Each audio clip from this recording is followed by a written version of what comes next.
I have been dreaming of starting a new business for several years, but didn't take any actions. This is not because I'm lazy or something, I work hard. So I analyzed what are the main reasons that prevented me from starting my own business earlier. I found a number of business books, podcasts, stories of other successful people, and I'm ready to share my conclusions with you today. I hope my experience will help you at least to understand why you don't take any actions towards switching to your own business, or ideally will help it as soon as possible. Hey, it's Valeria, a full-time QA engineer, freelancer, sharing my journey from working full-time remotely to my own digital business. I'm glad to meet each of you on this channel. So let's dive right into our today's topic. And the first thing that held me back was our brain's natural laziness. It's always easier to take a well-known route rather than wander down a new path, not knowing what's ahead.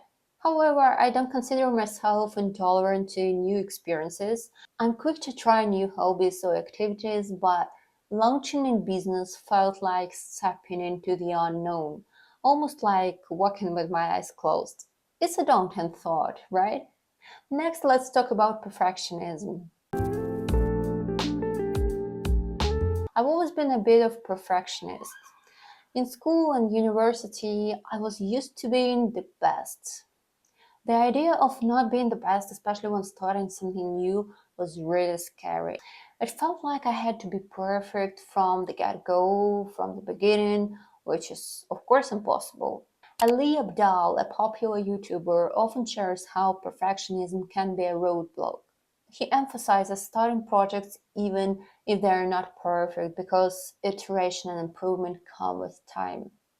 Another big reason for me was fear of instability. When you start something, there is a lot of uncertainty, especially financially. In a regular job, you know what to expect and what the next step is.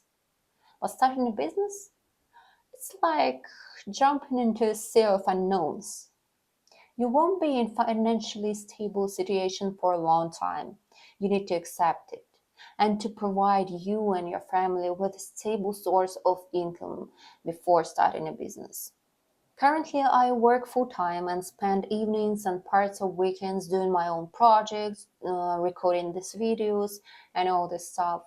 This is hard, but it will give me the results in the future, I'm sure. So it's kind of investment. I also follow the path that seemed the most clear and straight. Growing up, we were taught to get an education and then find someone or some company to hire us. This was the most praised option of the previous generation of our parents. So naturally, it didn't seem like a bad idea until my vision of the world started to expand and I saw other approaches to this life. One more factor was the lack of a step-by-step guide. When I read many books about starting a business, I realized that business is always an experiment. You have to validate your idea, get feedback, and then keep refining. There is no exact roadmap, and that uncertainty can be paralyzing. There is no step-by-step guide that if you follow this step, you will succeed.